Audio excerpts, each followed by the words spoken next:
সমস্ত দর্শক শ্রোতা বন্ধুকে স্বাগত জানিয়ে শুরু করছি সাস।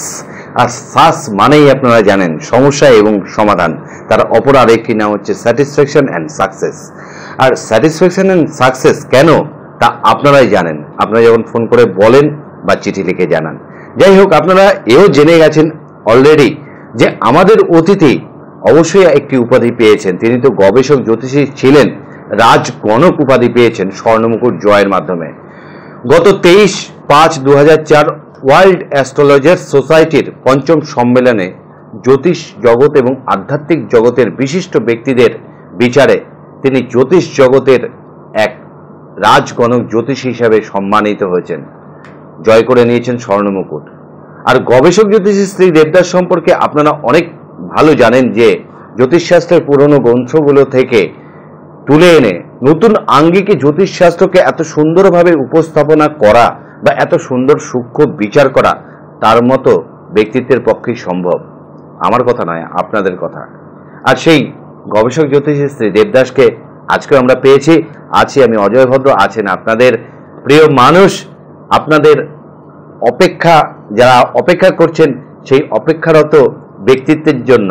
সুতরাং আপনারা দেবদাসবাবু, আপনাকে অসংখ্য অসংখ্য ধন্যবাদ দর্শকদের তরফ থেকে এবং আমাদের তরফ থেকে যে এত ব্যস্ততার মধ্যেও আজকে আমাদের আমন্ত্রণে সাড়া দিয়ে আপনি আবার আমাদের স্টুডিওতে এসেছেন।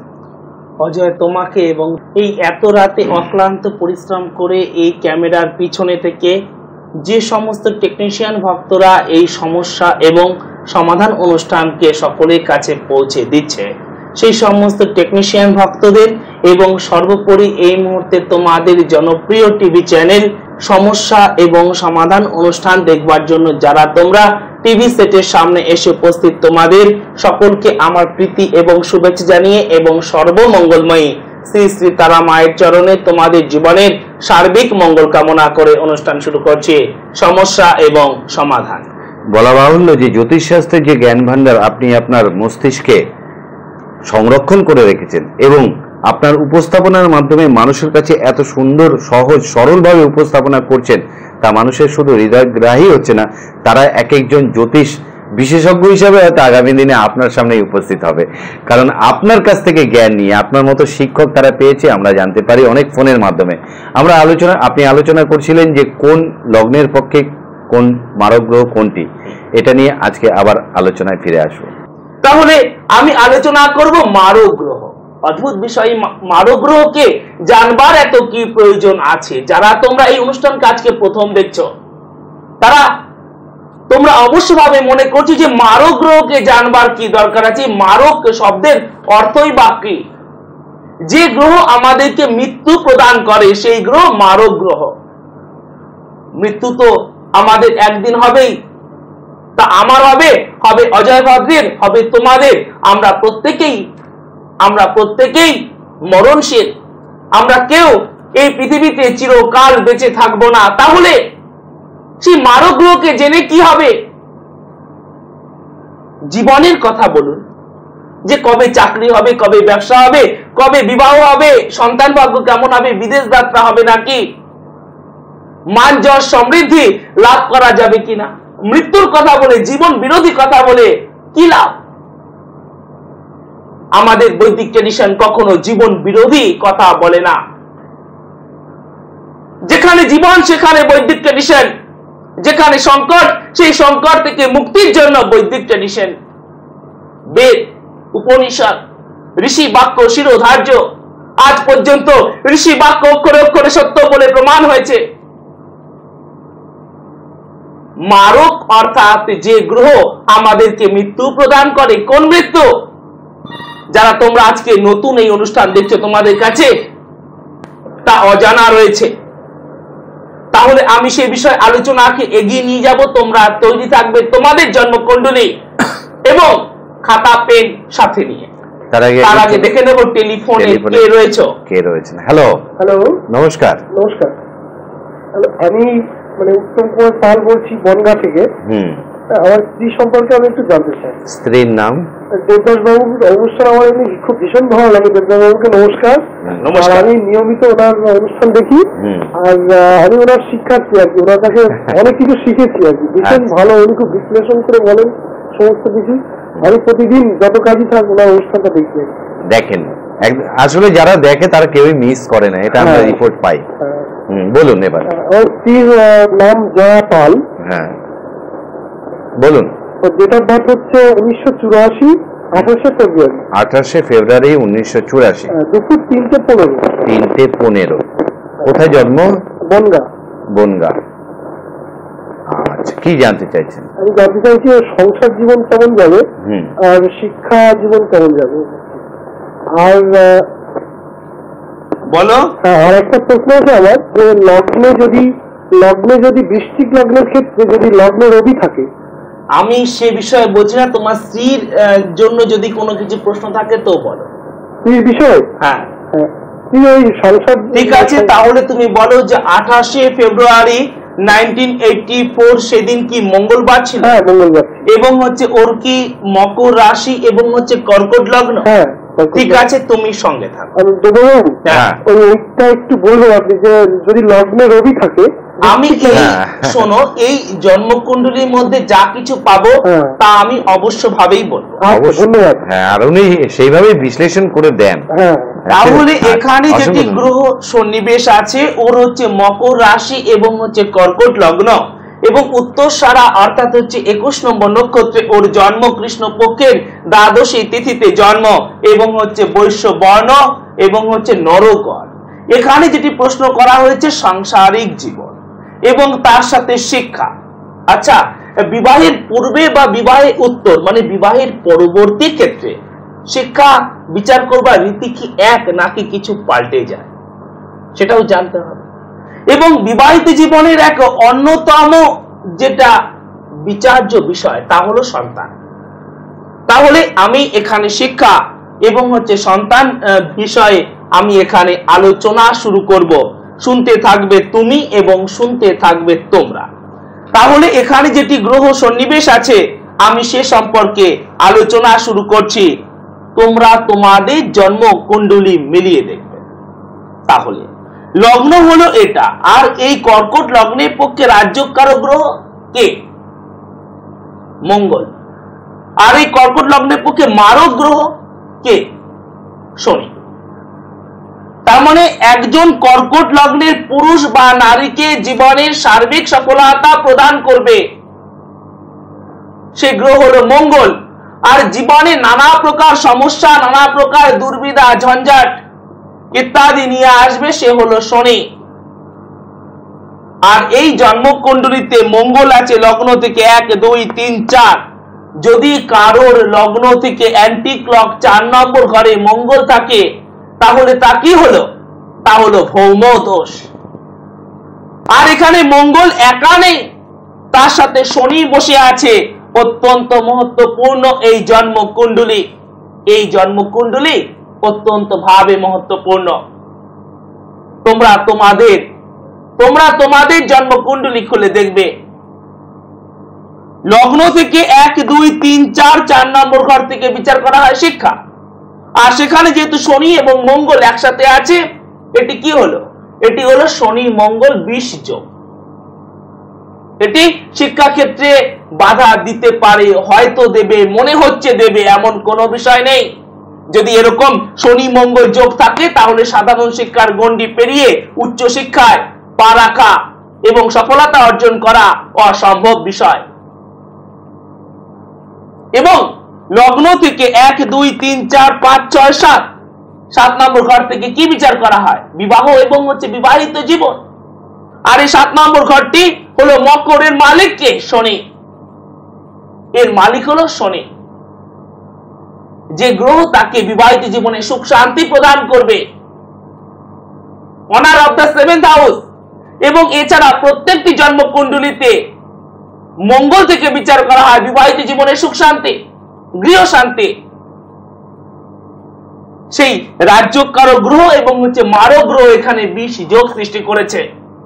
সুতরাং এটি শিক্ষা এবং হচ্ছে বিবাহিত জীবন বা গৃহ শান্তির ক্ষেত্রে অশুভ ফল দিতে পারে না, অবশ্য ভাবে দেবে। আজকে রং কালকে ফিকে হয়ে যাবে। আজকে জীবনের সুখ শান্তি রং কাল অশান্তি রঙে বদলে যাবে। এবার দেখবো সন্তান। অতীব মহত্বপূর্ণ এই জন্ম কুণ্ডলী। যার যেখানে লগ্ন লেখা থাকে সেখান থেকে 1 2 3 4 5th হাউস থেকে বিচার করা হয় সন্তান। এই ঘরটি হলো বৃশ্চিকের মালিক হলো মঙ্গল, সেই মঙ্গল এখানে বীজযোগে আক্রান্ত। তাহলে অনার অফ দা 5th হাউসে ভালো নেই, এবং এই ঘরে বসে আছে কেতু, মানে উল্টো দিকে 1 2 3 4 5 6 7 এখানে আছে রাহু, আর এই রাহু দৃষ্টি গিয়ে সন্তান স্থানে পড়ছে। সুতরাং এই জন্মকুণ্ডলী থেকে কোন প্রকার আশার বাণী আমি তোমাকে শোনাতে পারছি না। বড় নির্দয় আপনি দেবদাস বাবু, এত কষ্ট করে সেই বনগা থেকে লাইন পেয়েছে, এতগুলো নিরাশার বাণী শুনিয়ে দিলেন। নিরাশার বাণী আমি শোনাইনি, সারাদিন আমি চেম্বারে এই নিয়েই কাজ করছি। এই মাত্র আমি এলাম আমার চেম্বার সেরে, সেখানেও মানুষ এই গ্রহের বিষাক্ত ছোবলের পরে বুঝতে পেরেছে যে গ্রহরা আমাদের জীবনে কথা বলে ওঠে। শনি এবং মঙ্গল জন্মকুণ্ডলীতে বিষ যোগে আক্রান্ত থাকলে বিবাহিত জীবন কোনো দিন সুখের হতে পারে না, এবং তা 4 নম্বর স্থানের সৃষ্টি হয়েছে। 4 নম্বর স্থান থেকে শিক্ষা এবং তার সাথে সাথে গৃহ শান্তি বিচার করা হয়। তোমরা মিলিয়ে দেখবে তোমাদের জন্মকুণ্ডলী। এই চকটি নিয়ে আমি এত ভাবে বলছি তার কারণ তোমরা যেন এই জন্মকুণ্ডলী দেখে বুঝতে পারো যে তোমাদের জন্মকুণ্ডলীতে শনি মঙ্গল বিষ যোগ আছে কিনা। তাহলে সেজন্য তুমি অবশ্যভাবে অভিজ্ঞ কোন অ্যাস্ট্রোপ্লামিস্টের সহায়তা নেবে তোমাদের জীবনে গ্রহের বিষাক্ত ছোবলের বিষক্রিয়ার পূর্বে। উত্তম বাবু, আপনি যদি দেবদাস বাবুর সাথে যোগাযোগ করতে চান তাহলে অবশ্যই স্ক্রিনে ফোন নাম্বার যাচ্ছে, আপনি নোট করে নিতে পারেন। তাহলে আমি যে বিষয়টি নিয়ে আলোচনা করছিলাম সেটি হলো মারক গ্রহ। তো আমাদের বৈদিক ট্রেডিশন বলছি যে মৃত্যু এক প্রকারের নয়, মৃত্যু 7 প্রকারের। আর এই 7 প্রকারের মৃত্যু আমাদেরকে অতীব যন্ত্রণা প্রদান করে থাকে। আজ পর্যন্ত যত মানুষ এই পৃথিবীতে মারা গিয়েছে, ডাক্তার একটি মাত্র ডেথ সার্টিফিকেট ইস্যু করেছে একটি ধরনের, 2 বা 3 ধরনের নয়। তাহলে মৃত্যু কি করে 7 প্রকারের হলো? আমাদের বৈদিক ট্র্যাডিশন, আমাদের শাস্ত্রকারগণ বলছেন যে আমাদের এই স্থূল শরীরের মৃত্যু ছাড়াও আমরা আমাদের দৈনন্দিন জীবনে নানা প্রকার মৃত্যুর সম্মুখীন হই। আর সেই মৃত্যুগুলো হলো আর্থিক মৃত্যু, রোগ ভোগে মৃত্যু, মানহানিজনক মৃত্যু, শোকজনক মৃত্যু, ভয়জনক মৃত্যু ইত্যাদি 7 প্রকারের মৃত্যুর কথা তারা আমাদেরকে বলেছেন। একটি মানুষের মধ্যে সমস্ত প্রকারের গুণ আছে, সমস্ত প্রকারের উদ্যমশীলতা আছে, কিন্তু তার হাতে অর্থ নেই, তো সে জীবনে কোনো স্বপ্নকেই সার্থক করতে পারবে না। একটি মানুষ কোনো একটি আশঙ্কায় ভীষণভাবে ভীত যে তার রোগ ডায়াগনোসিস হচ্ছে না, রোগ ধরা পড়ছে না, তবে কি রোগ, সে ভয়ে সে আক্রান্ত। এই এক ধরনের মৃত্যু। জানবো আরো মৃত্যু এবং তার প্রতিকারের কথা, কিন্তু তার আগে দেখে নেব যে টেলিফোনে কে রয়েছে। হ্যালো হ্যালো, নমস্কার। নমস্কার। নমস্কার। অনেকদিন পর লাইন পেলাম তো, ওই জন্য একটু নার্ভাস ফিল করছি। না না, আস্তে আস্তে বলুন। দেবদাস দাকে অনেক অনেক আমার প্রণাম জানাবেন। আর আমি আমার ছেলে সম্বন্ধে জানতে চাই। আচ্ছা বলুন। আমার ছেলের নাম হচ্ছে মানিক দে কর্মকার। মানিক দে কর্মকার। আপনার নাম? আর আমার নাম? হ্যাঁ, আমার নাম পূর্ণিমা দে কর্মকার। আচ্ছা ঠিক আছে, বলুন। আমার ছেলের 1982 6 জুন। 6 জুন? 5 জুন। 5 জুন। ও 5 জুন। হ্যাঁ। আচ্ছা, সালটা না বলো আরেকবার। 12:20। 82 তো? হ্যাঁ। 82। আচ্ছা, সময়? রাত্রি 12:20। রাত্রি 12:20। হ্যাঁ। আর কোথায় জন্ম? বাঁকুড়া। বাঁকুড়া। হ্যাপি বার্থডে জানিয়ে রাখলাম। আচ্ছা, থ্যাংক ইউ। আমার ছেলেরা অনেক প্রণাম নেবেন। আচ্ছা আচ্ছা আচ্ছা। আচ্ছা মা, তাহলে তুমি বলো। আমি আমার ছেলে এবছর বিএসসি ফাইনাল দিয়েছে তো, এই দিনে পরীক্ষা শেষ হলো, কেমন রেজাল্ট হবে আর শরীর কেমন যাবে, আগে আরো পড়াশোনা হবে কি, আর চাকরি কখন পাবে। আচ্ছা মা, আমি যেটি তোমাকে বলছি, তাহলে ওর কি শুক্রবার রাত্রি 12টার পরে জন্ম হয়েছে নাকি শনিবার রাত্রি 12টার পরে জন্ম? শনিবার পড়ে যাচ্ছে বাবা, আপনি দেখুন শনিবারই পড়ে যাচ্ছে। হ্যাঁ, মানে শুক্রবার রাত্রি 12টার পরে জন্ম। হ্যাঁ বাবা। আচ্ছা, তাহলে ওর কি হচ্ছে তুলা রাশি এবং হচ্ছে কুম্ভ লগ্ন? তুলা রাশি মীন লগ্ন না মা, তুলা রাশি এবং হচ্ছে কুম্ভ লগ্ন।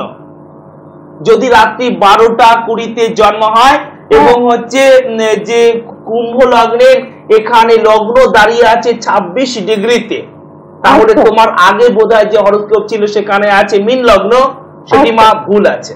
আচ্ছা ঠিক আছে মা, তুমি যে হচ্ছে প্রশ্ন করেছো আমি সে সম্পর্কে উত্তর দিচ্ছি, তুমি সঙ্গে থাকো। ঠিক আছে পূর্ণিমা দেবী, অসংখ্য ধন্যবাদ আপনাকে। আপনাদেরকে অনেক ধন্যবাদ।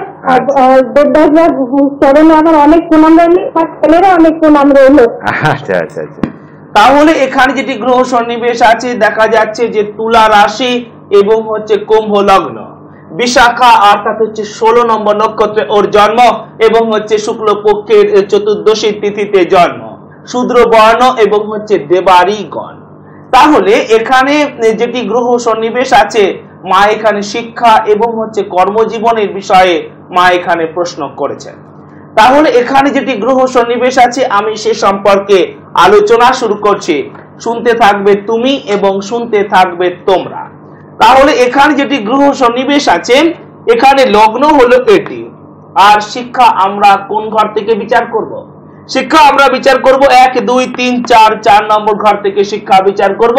আর এই 4 নম্বর ঘরে আছে রবি এবং বুধ, এটি হলো কি বুধাদিত্য যোগ।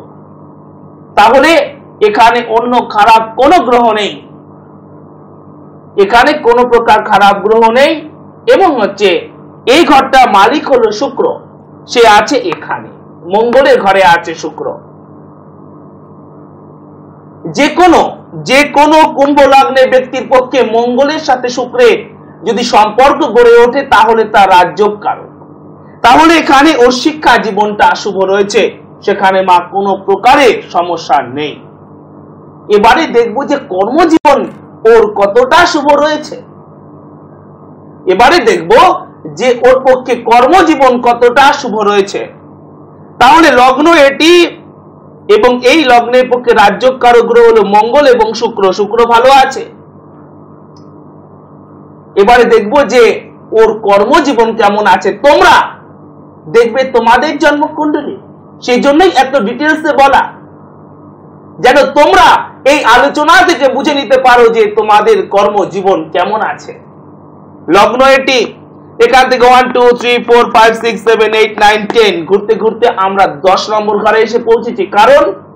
কারণ যে কোনো জন্মকুণ্ডলীর 10 নম্বর ঘর থেকে বিচার করা হয় জীবিকা বা প্রফেশন। আর এই ঘরটি বৃশ্চিকের মালিককে মঙ্গল, তাহলে এটি হলো দশমপতি অর্থাৎ হচ্ছে কর্মপতি, যে গ্রহ তাকে কর্ম প্রদান করবে তথা রাজযোগকারক গ্রহ। আর এই 10 নম্বর ঘরে মালিক বা হচ্ছে কর্মপতি এবং তার সাথে সাথে মঙ্গল হলো রাজযোগকারক গ্রহ। সেই মঙ্গল জন্মকুণ্ডলীতে এখানে শনির সাথে আছে, সেই মঙ্গল এখানে জন্মকুণ্ডলীতে শনির সাথে আছে, শনি মঙ্গল বিশি যোগ। তাহলে মা ওর শিক্ষা জীবন অতীব শুভ আছে, সেদিকে তো কোনো সমস্যা নেই, কিন্তু প্রভূত সমস্যা রয়েছে ওর কর্মজীবনে। সেজন্য তুমি আর দেরি না করে অভিজ্ঞ কোন অ্যাস্ট্রোপামিস্টের সহায়তা নেবে। তাহলে আমরা যে বিষয়টি নিয়ে আলোচনা করছিলাম যে একটি মানুষের মধ্যে সমস্ত প্রকার গুণ, সমস্ত প্রকার উদ্যম থাকা সত্ত্বেও সে জীবনে কিছুতেই বিকশিত হতে পারে না। বহু ক্ষেত্রে তার জন্য দায়ী থাকে তার আর্থিক স্থিতি বা আর্থিক অবস্থা। তুমি জানো যে তোমার ছেলে বা মেয়ে অতীব ট্যালেন্টেড, অতীব ইন্টেলিজেন্ট, কারণ তুমি তার পিতা বা মাতার। আমি জানি, কারণ আমি অ্যাস্ট্রোপামিস্ট, কিন্তু সমাজ জানে না। কারণ সমাজকে জানাতে গেলে চাই একটা ব্রাইট মার্কশিট একটা ভালো ইনস্টিটিউট থেকে, আর সেই ইনস্টিটিউটে ভর্তি করবার মতো, তার কোর্স ফি দেওয়ার মতো, সেই জন্য বুকস এবং হচ্ছে টিচার নিয়োগ করবার মতো অর্থ তোমার কাছে নেই। এটি আর্থিক মৃত্যু। তুমি বিভিন্ন প্রকার রোগ দ্বারা জর্জরিত হয়ে গিয়েছো। সাধারণ জীবনের বেঁচে থাকার আনন্দকে তুমি হারিয়ে ফেলেছো। এই রঙিন পৃথিবী তোমার কাছে ব্ল্যাক এন্ড হোয়াইট মনে হচ্ছে, এ এক প্রকার মৃত্যু। তুমি এক বিরাট কোনো আশঙ্কায়, ভয়ে, ভীতি তুমি হারিয়ে ফেলেছো তোমার স্বাচ্ছন্দ্য, তোমার মনের স্বাচ্ছন্দ্য তুমি হারিয়ে ফেলেছো। এমন ভয় তোমাকে মৃত্যু সম যন্ত্রণা প্রদান করছে। এ এক প্রকারের মৃত্যু, তাই বলছে আমাদের বৈদিক ট্র্যাডিশন। তো এই মৃত্যুগুলোকে আমরা কিভাবে এড়িয়ে চলতে পারবো? তুমি তোমার প্রিয়জনকে অকালে হারিয়ে বা প্রভূত সম্পত্তি বা প্রভূত বিষয় সম্পত্তি হারিয়ে তুমি শোক দ্বারা আপ্লুত। শোক তোমাকে ধীরে ধীরে মৃত্যুর দিকে নিয়ে যাচ্ছে, মৃত্যু সম যন্ত্রণা প্রদান করছে। এ এক প্রকারের মৃত্যু। এরকম 7 প্রকারের মৃত্যু আমরা আমাদের মানব জীবনে ভোগ করে থাকি। আর এই যে মৃত্যুগুলো, যে গ্রহগুলো আমাদের প্রদান করে মারক মৃত্যু সম যন্ত্রণা, যে গ্রহগুলো আমাদের প্রদান করে, তাই হলো আমাদের পক্ষে মারক গ্রহ। তাহলে বুঝতে পারলে যে আমরা কেন মারক গ্রহকে খুঁজে বের করব। যেমন আমরা খুঁজে বের করেছি রাজ্যকারক গ্রহকে, খুঁজে বের করতে হবে মারক গ্রহকে। আর কিভাবেই বা এই মারক গ্রহগুলো আমাদের ক্ষতি সাধন করে, তাও আমাদেরকে জেনে নিতে হবে। লিখে নেবে তোমরা খাতা পেন নিয়ে কোন লগ্নের পক্ষে মারক গ্রহকে, এবং লিখে পাঠিয়ে দেবে আমার শ্রীরামপুরের ঠিকানায়, ভুলে যাবে না। তাহলে আমি ইতিপূর্বে তোমাদেরকে বলেছিলাম যে লগ্ন অনুযায়ী মারক গ্রহকে খুঁজে বের করতে হয়। যদি আমাদের এই মেষ লগ্ন হয় তাহলে আমাদের পক্ষে মারক গ্রহ কোনগুলো তা আমি তোমাদেরকে বলে দিয়েছিলাম। তবু আজ আমি আরো একবার তা তোমাদেরকে বলে দেব যে এই মেষ লগ্নের পক্ষে আমাদের মারক গ্রহ হলো বুধ, আর কে? শুক্র এবং শনি। মনে রাখবে এখানে লং লগ্ন বা অ্যাসেন্ডেন্ট লেখা থাকতে হবে যাদের তোমাদের মেষ লগ্ন। তাহলে এই যে আমরা যে 3টে যে গ্রহের নাম যে খুঁজে পেলাম যে এই গ্রহগুলো আমাদের পক্ষে মারক গ্রহ, আচ্ছা এই গ্রহগুলো যদি আমাদের পক্ষে মারক হয় তাহলে আমাদের কি এমন ক্ষতি সাধন করতে পারে তাও আমরা জেনে নেব। কিন্তু তার আগে আমরা আরো জানবো যে এইবার যে বৃষ লগ্নের পক্ষে মারক গ্রহ কে? বৃষ লগ্নের পক্ষে মারক গ্রহ হলো চন্দ্র। বৃষ লগ্নের পক্ষে মারক গ্রহ হলো চন্দ্র, সে বিষয়ে আলোচনা করেছিলাম। এবং হচ্ছে মিথুন লগ্নের পক্ষে মারক গ্রহ হলো চন্দ্র। কেন, কি জন্য, তা নিয়ে আজও আবার অল্প বিস্তার আলোচনা করব, কারণ তোমাদের যেন ভুল না হয়ে যায়।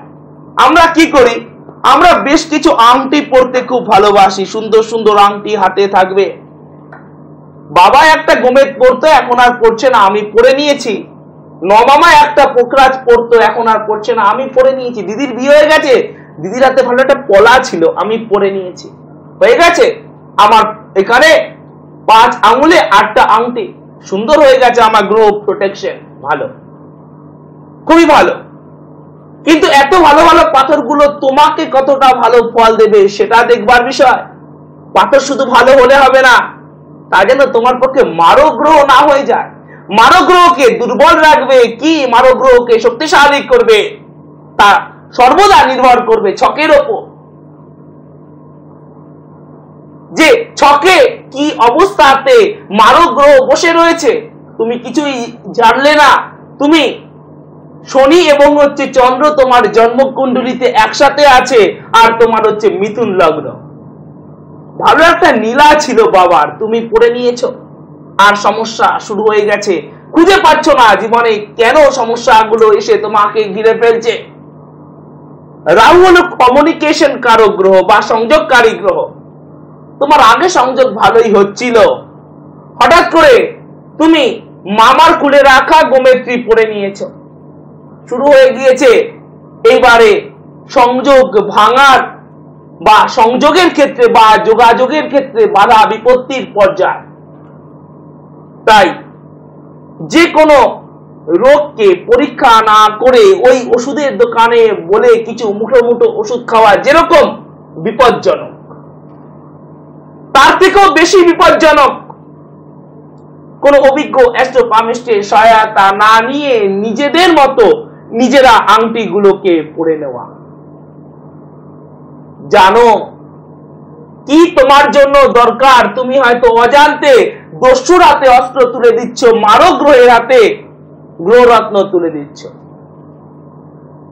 জানতে হবে। তাহলে আমরা জানবো, শুধু আমরা না, এই টিভি মিডিয়ার মাধ্যমে জানবে লক্ষ লক্ষ ভক্ত, লক্ষ লক্ষ জ্যোতিষ অনুরাগী। আর খুব সঠিকভাবে জানতে গেলে অবশ্যই আপনার পরামর্শ নিতে হবে। তাহলে এবার হচ্ছে যে আমি যে বিষয়টি নিয়ে আলোচনা করছিলাম, যে এই বিশ্ব লগ্নের পক্ষে মারক গ্রহ হলো চন্দ্র। শুনে অবাক লাগছে, এই জায়গাটা আমি আগের দিনও আলোচনা করেছিলাম, আজ আবার সংক্ষেপে আলোচনা করে আমি এখান থেকে তার পরবর্তী ঘরে যাব। বহু জ্যোতিষ অনুরাগী, বহু জ্যোতিষী, বহু জ্যোতিষ শিক্ষার্থী এই জায়গাটা ভুল করে ফেলেন। বিশ্ব রাশিতে চন্দ্র শক্তিশালী, বিশ্বর প্রথম 3 ডিগ্রিতে চন্দ্র তুঙ্গস্থ, বাকি 27 ডিগ্রিতে চন্দ্রের মূল ত্রিকোণ বা চন্দ্র অতীব শক্তিশালী। বিশ্বতে যদি চন্দ্র থাকে তাহলে তা বিশ্ব রাশির কথা বলা হচ্ছে, কিন্তু মারক গ্রহ ক্যালকুলেশনের ক্ষেত্রে এখানে বিশ্ব লগ্নের কথা বলা হচ্ছে। ভক্তগণ, এই জায়গাটা তোমরা ভুল করবে না। অর্থাৎ লং লগ্ন বা অ্যাসেন্ডেন্ট যদি এখানে লেখা থাকে তাহলেই তোমার পক্ষে মারক হবে চন্দ্র। তাহলে বিশ্ব লগ্নের পক্ষে মারক গ্রহ চন্দ্র, আর মিথুন লগ্নের পক্ষে মারক গ্রহ চন্দ্র। অতীব সোজা অ্যাস্ট্রোলজি, এত সোজা নয়। বিশ্ব লগ্নের ক্ষেত্রে চন্দ্র একাই মারক, চন্দ্র একা মারক। অর্থাৎ চন্দ্র একজন বিশ্ব লগ্নের ব্যক্তিকে একাই বিপদে ফেলতে সক্ষম, যদি চন্দ্র জন্মকুণ্ডলিতে দুর্বল হয়ে যায়। অর্থাৎ যদি তোমার এই বৃশ্চিকে থেকে থাকে চন্দ্র, অর্থাৎ যদি তোমার বিশ্ব লগ্ন এবং বৃশ্চিক রাশি হয়, তাহলে তুমি জানবে তোমার জন্মকুণ্ডলিতে চন্দ্র মারক হিসেবে রয়েছে। কিন্তু মিথুন লগ্নের ক্ষেত্রে ক্যালকুলেশনটি অনেক আলাদা। কতটা আলাদা জানবো, তার আগে দেখে নেব টেলিফোনে কে রয়েছে। হ্যালো, নমস্কার। হ্যাঁ, নমস্কার, আমি বরানগর থেকে সুপ্রীতি বসু বলছি। হ্যাঁ, বলুন। আচ্ছা, প্রথমেই দেবদাসজিকে আমি নমস্কার হ্যাঁ মা, নমস্কার। আপনাকেও নমস্কার জানাই। নমস্কার আপনাকে। আচ্ছা, আমি আমার কন্যা সুদীপ্তা বসু সম্বন্ধে একটু জানবো। হ্যাঁ বলুন, ডেট অফ বার্থ। আচ্ছা, ওর ডেট অফ বার্থ হচ্ছে 1979 10 ডিসেম্বর। 10th ডিসেম্বর 1979, রাত 12:35। আর কোথায় জন্ম? কলকাতা। কি জানতে চাইছেন আপনি সুপ্রীতি দেবী? আমি ওর এই পড়াশোনা, একটু বিবাহিত জীবন, ওর সাংসারিক জীবন আর কর্মজীবন সম্বন্ধে জানতে চাই।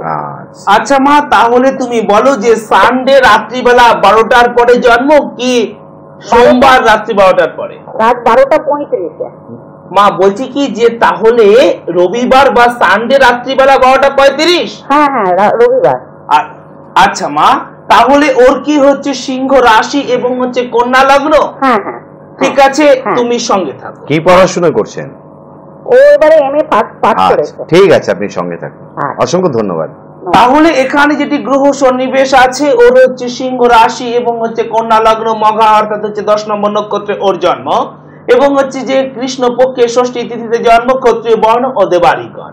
তাহলে এখানে যেটি গ্রহ সন্নিবেশ আছে তাতে যেটি দেখতে পাওয়া যাচ্ছে, মা তুমি এখানে যেটি প্রশ্ন করেছো সেটি হলো যে বিবাহ এবং বিবাহিত জীবন সম্পর্কে, এবং তুমি এখানে প্রশ্ন করেছো শিক্ষা জীবন সম্পর্কে। তাহলে আমি সে বিষয়ে আলোচনা শুরু করব। শুনতে থাকবে তুমি এবং শুনতে থাকবে তোমরা। দেখবে যে কি আছে ওর জন্মকুণ্ডলিতে, তোমরা মিলিয়ে দেখবে যে কি আছে তোমাদের জন্মকুণ্ডলিতে। এখানে লগ্ন কোনটা?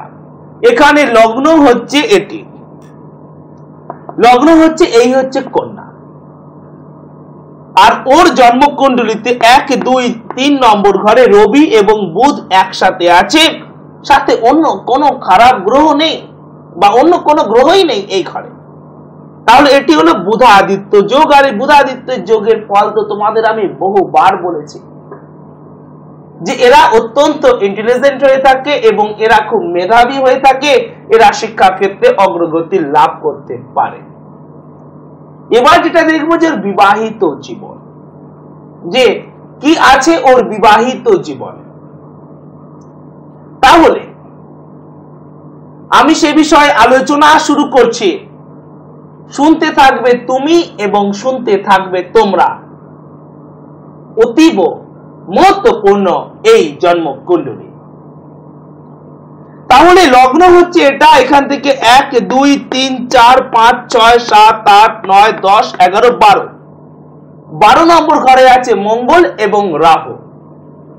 মঙ্গল থেকে বিচার করা হয়ে থাকে বিবাহ ও বিবাহিত জীবন।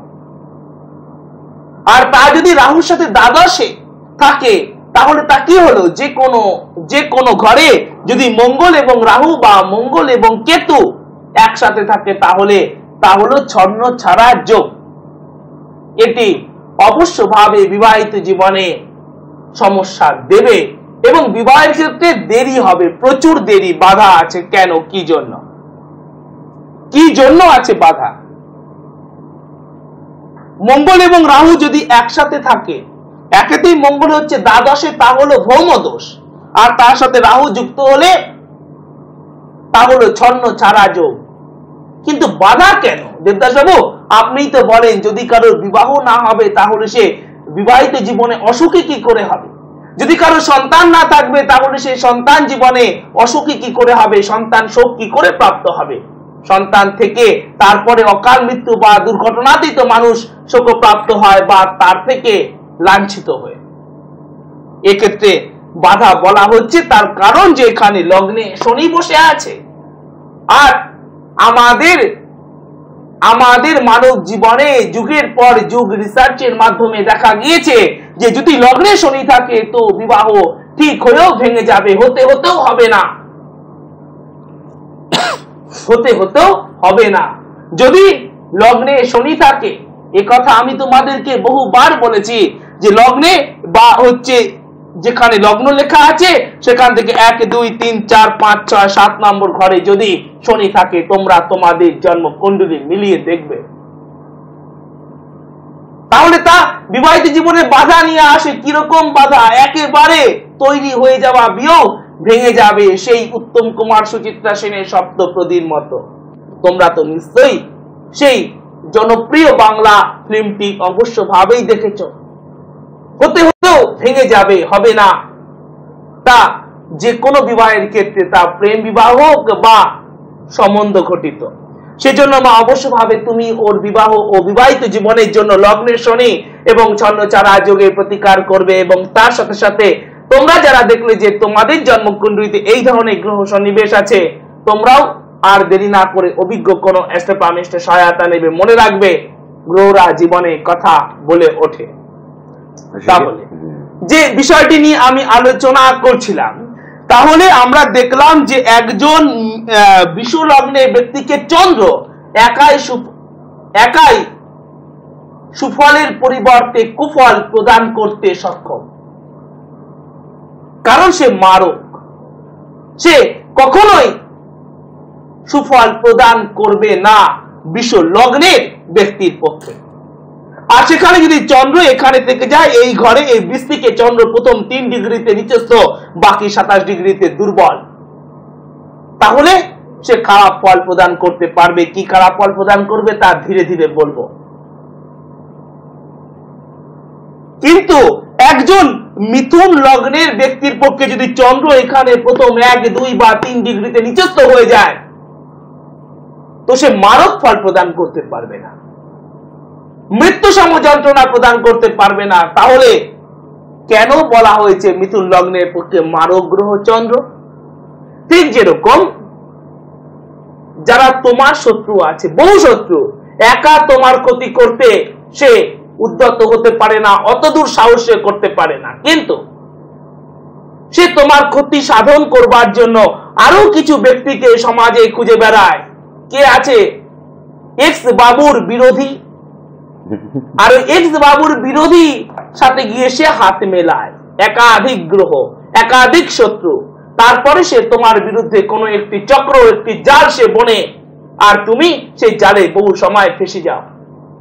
তুমি হারিয়ে ফেলো তোমার মান সম্মান, অর্থ বা অনেক কিছু, লাভ করো মিথ্যে বদনাম বা অনেক কিছু। ঠিক সেই রকম একজন বৃষ লগ্নের ব্যক্তির পক্ষে চন্দ্র একাই মারক, চন্দ্র একাই তাকে মৃত্যু সম যন্ত্রণা প্রদান করতে পারে, কিন্তু একজন মিথুন লগ্নের ব্যক্তির পক্ষে চন্দ্র একা মারক নয়। সেই চন্দ্র মিথুন লগ্নের ব্যক্তির ক্ষতি করবার জন্য শনি, রাহু, কেতু এদেরকে খুঁজবে, খুঁজে তাদের সাথে গিয়ে যদি মিলিত হয়ে যায় বা যদি দৃষ্টি বিনিময় করে ফেলে, তো জানবে যে তুমি মারক ফল লাভ করবে সেই চন্দ্র দ্বারা। অর্থাৎ আরো যদি সহজভাবে বলতে হয়, তাহলে একজন মিথুন লগ্নের ব্যক্তির পক্ষে যদি জন্মকুণ্ডলিতে চন্দ্র রাহু, চন্দ্র শনি বা চন্দ্র কেতু একসাথে থাকে, বা যে ঘরে চন্দ্র আছে সেখানে তিনটির বেশি গ্রহ আছে, বা এখানে যদি থাকে যদি চন্দ্র এর উল্টো দিকে 1 2 3 4 5 6 7 এখানে যদি শনি থাকে, যদি এইরকম 7 ঘর দূরে গ্রহগুলো থাকে, তাহলে সেই চন্দ্র তোমাকে মারক ফল প্রদান করবে। মারক ফল কত কঠিন হতে পারে তা নিয়ে আলোচনা করব ধীরে ধীরে। এবার আমাদেরকে জেনে ফেলতে হবে যে একজন কর্কট লগ্নের ব্যক্তির পক্ষে মারক গ্রহ কে। একজন কর্কট লগ্নের ব্যক্তির পক্ষে মারক গ্রহ কে? একজন কর্কট লগ্নের ব্যক্তির পক্ষে, অর্থাৎ যদি তোমার লগ্ন বা অ্যাসেন্ডেন্ট এই ঘরটাতে লেখা থাকে, তাহলে তার পক্ষে মারক গ্রহ হলো শনি। যারা এখনো পর্যন্ত নোট করনি তো নোট করে নাও, মারক গ্রহ হবে শনি। এইবার আমরা জানবো যে একজন সিংহ লগ্নের ব্যক্তির পক্ষে মারক গ্রহ কে। একজন সিংহ লগ্নের ব্যক্তির পক্ষে মারক গ্রহ কে? যদি তোমার লগ্ন বা অ্যাসেন্ডেন্ট এখানে লেখা থাকে, তাহলে তোমার পক্ষে মারক গ্রহ বুধ এবং শুক্র। বুধ এবং শুক্র। আর সেই বুধ এবং শুক্র জন্মকুণ্ডলিতে কোথায় কি অবস্থায় থাকলে তোমাকে মৃত্যু সমযন্ত্রণা প্রদান করবে? হয়তো করবে, করতে পারে, করার সম্ভাবনা আছে, মনে হচ্ছে করবে, এমন কোনো বিষয় নেই। আমি বলছি অত্যন্ত মন দিয়ে তোমরা শুনবে, বিশেষত যারা তোমরা সিংহ লগ্নের ব্যক্তি, তোমরা অত্যন্ত মন দিয়ে শুনবে। যদি তোমার লগ্ন এখানে লেখা থাকে, এখানে লগ্ন বা অ্যাসেন্ডেন্ট, তাহলে এখান থেকে 1 2 3 4 5 6 7 এই 7 নম্বর ঘরটাতে, অর্থাৎ যদি কুম্ভে বুধ আর শুক্র তোমার একসাথে থাকে, তাহলে জানবে যে তা তোমার পক্ষে মারক ফল প্রদান করবে। তাহলে তোমরা বুঝতে পারলে যে আমি কোন ঘরটার কথা বলছি। তোমরা নোট করে ফেলছো নিশ্চয়ই। এবারে আমি যেটি বলবো সেটি হলো যে একজন কন্যা লগ্নের ব্যক্তির পক্ষে মারক গ্রহ কে। একজন কন্যা লগ্নের ব্যক্তির পক্ষে মারক গ্রহ কে? একজন কন্যা লগ্নের ব্যক্তির পক্ষে মারক গ্রহ হলো শুক্র। দেবদাস বাবু, আপনি ভুল করছেন। একজন কন্যা লগ্নের ব্যক্তির পক্ষে রাজ্যকারক গ্রহ শুক্র, আপনি আমাদের তাই শিখিয়েছিলেন। অবশ্যই এই জায়গাটাও কিন্তু ভুল করলে চলবে না। একজন কন্যা লগ্নের ব্যক্তির পক্ষে রাজ্যকারক গ্রহ হলো শুক্র। একজন কন্যা লগ্নের ব্যক্তির পক্ষে মারক গ্রহ হলো শুক্র। মানুষের জীবনের জন্য একান্তভাবে দরকার হচ্ছে জল, আর সেই জলে ডুবেই মানুষ প্রাণ ত্যাগ করে। এক্সিলেন্ট বলেন, সত্যি। যে গ্রহ তোমাকে সফলতা দেবে সেই গ্রহই তোমাকে ডুবিয়ে মারতে পারে শুক্র। একজন কন্যা লগ্নের ব্যক্তির পক্ষে যেমন আমাদের জীবনের জন্য প্রতি মুহূর্তে দরকার জল, আর এই জলে ডুবেই আমরা প্রাণ ত্যাগ করি। জল আমাদের প্রাণ দাতা, জল আমাদের মৃত্যু দাতা। একজন কন্যা লগ্নের ব্যক্তির পক্ষে শুক্র এই একই ভূমিকা পালন করে থাকে। তোমরা নোট করে নাও যারা এখনো পর্যন্ত নোট করনি। এবার আমরা জানবো যে একজন তুলা লগ্নের ব্যক্তির পক্ষে মারক গ্রহ কে। একজন তুলা লগ্নের ব্যক্তির পক্ষে মারক গ্রহ হলো মঙ্গল। আমরা ইতিপূর্বে জেনে নিয়েছিলাম যে একজন তুলা লগ্নে ব্যক্তির পক্ষে রাজযোগ কারক গ্রহ শনি। আজকে আমরা জানলাম যে একজন তুলা লগ্নে ব্যক্তির পক্ষে মারক গ্রহ হলো মঙ্গল। আমরা ছকের অনেকগুলো ঘর পার হয়ে এলাম, 1 2 3 4 5 6 7, কিন্তু এই শনি মঙ্গল শুক্র বুধ বৃহস্পতি ইত্যাদি জেনে ফেলছি, কিন্তু মারক ফল কিভাবে প্রদান করতে পারে সেটা কিন্তু এখনো জানছি না, ফলে ভালো লাগছে না। যদি আমাদের মারক গ্রহ হয় বুধ, তাহলে আমরা জীবনে কি কি সমস্যার সম্মুখীন হব। যদি আমাদের মারক গ্রহ হয় চন্দ্র, তাহলেই বা আমরা জীবনে কি কি সমস্যার সম্মুখীন হব জানবো। তার আগে দেখে নেব যে টেলিফোনে কে আছে, জানতে চাইছেন। হ্যালো, হ্যালো, নমস্কার। নমস্কার। নমস্কার। আমার নাম গৌতম ভদ্র। গৌতম ভদ্র? হ্যাঁ। আচ্ছা, বলুন। আমি আমার দাদার ব্যাপারে একটু জানতে চাই। আচ্ছা। দাদার নাম দিব্যেন্দু ভদ্র। হ্যাঁ। আচ্ছা, ও হচ্ছে মীন রাশি।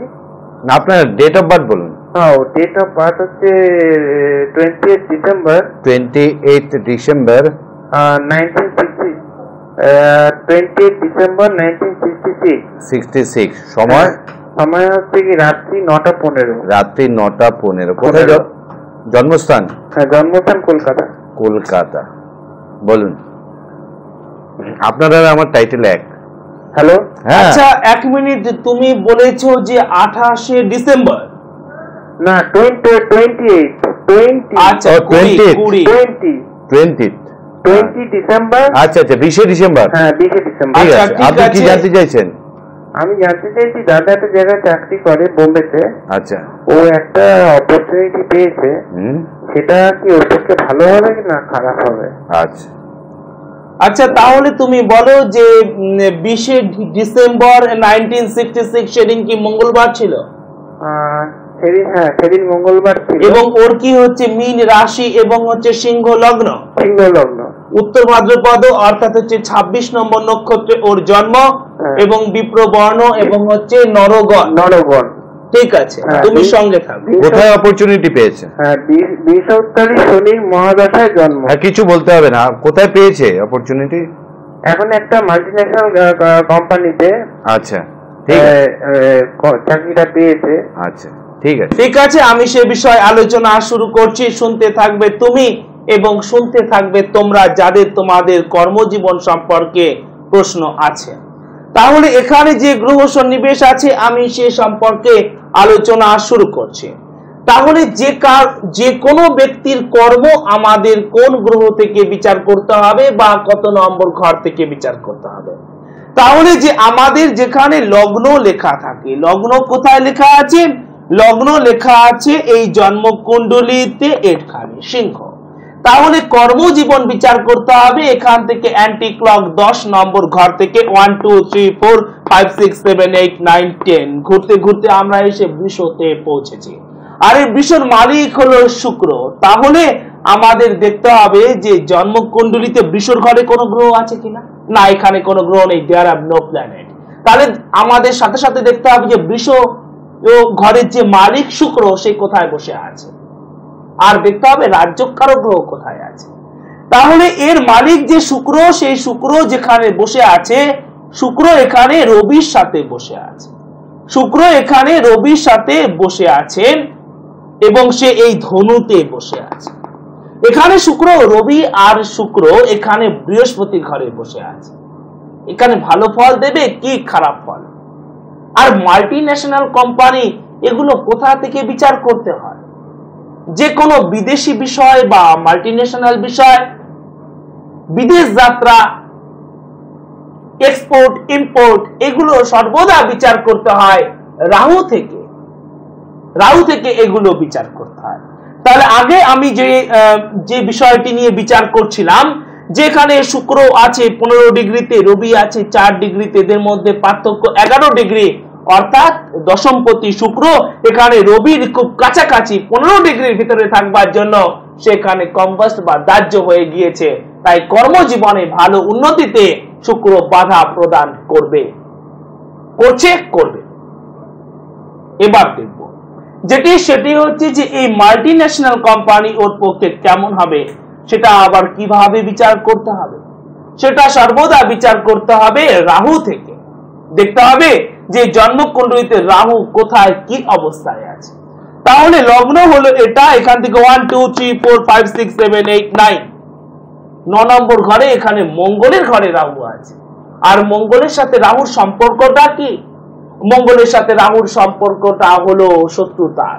সুতরাং রাহু এখানে ভালো নেই। জীবনে ভালো উন্নতির জন্য অবশ্যভাবে শুক্রের প্রতিকার দরকার এবং তার সাথে সাথে মাল্টিন্যাশনাল কোম্পানিতে ভালোভাবে সফলতার সাথে কাজ করবার জন্য রাহুর প্রতিকার দরকার। তাহলে আর কি কাজ আছে? রাহুর জন্য একটি গোমেদ আর শুক্রের জন্য একটি হিরে বা ওই ধরনের কিছু পড়ে নিলেই হবে না, কারণ অজান্তে মারক গ্রহকে শক্তিশালী করে বসবে না। সেজন্য অবশ্যভাবে অভিজ্ঞ কোনো অ্যাস্ট্রোপামিস্টের সহায়তা নেবে। তাহলে আমি যে বিষয়টি নিয়ে আলোচনা করছিলাম, আমরা বেশ কতগুলো ক্ষেত্রে শুনলাম যে মঙ্গল আমাদের পক্ষে মারক। আমরা কোথাও বা শুনলাম যে বুধ আমাদের পক্ষে মারক। আচ্ছা, বুধ যদি মারক হয়ে দাঁড়ায় তাহলে এমন কি বা খারাপ ফল দিতে পারে? বুধ তো আর শনি নয়, সে নিশ্চয়ই অনেক কম খারাপ ফল দেবে তা নয়। যে কোনো গ্রহই আমাদেরকে মারাত্মকভাবে খারাপ ফল দিতে পারে। বুধ যদি মারক হয়ে যাবে, বুধ থেকে প্রধানত বিচার করতে হয় আমাদের বিদ্যা, একাডেমিক কোয়ালিফিকেশন। তাহলে বুধ আমাদের বিদ্যার ক্ষেত্রে বাধা দেবে। কোন বিদ্যা? বিদ্যা তুমি লাভ করতে পারো 48 বছর বা 52 বছর বয়সেও লাইব্রেরিতে গিয়ে, না, সে বিদ্যা নন একাডেমিক। একাডেমিক কোয়ালিফিকেশন লাভ করতে গেলে অবশ্যভাবে জন্মকুণ্ডলিতে বুধকে ভালো অবস্থায় থাকতে হবে। আর এই বুধ আমাদেরকে আর কি দিয়ে থাকে? আমাদের ডিসিশন মেকার। মারক কি করে হয়ে যায় এই গ্রহগুলো? আমরা অনেক সময় পরীক্ষার হলে গিয়ে দেখি, বা সুন্দর আমাদের কোশ্চেন পেপার, সবই তো কমন, কোনটা লিখবো সবই আমার জানা আছে, হাতে সময় আছে 3 ঘন্টা, চিন্তা কি?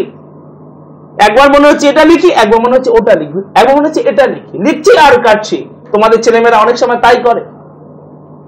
সে সিদ্ধান্ত গ্রহণ করতে পারে না, আর সিদ্ধান্ত গ্রহণ না করতে পারবার জন্য খাতা নোংরা করে ফেলে, সময় নষ্ট করে ফেলে এবং মার্কস আমাদের কমে যায়, বা তোমাদের ছেলে মেয়েদের মার্কস অবশ্যভাবে কমে যায়। এ হলো বুধের জন্য। দেখলে যে মারক হয়ে আমাদেরকে কত বড় সমস্যার মধ্যে বুধ ফেলতে পারে। বুধ থেকে বিচার করা হয় স্মৃতি শক্তি। ওর নামটা যেন কি ছিল, এখানে বসে আর মনে পড়ছে না।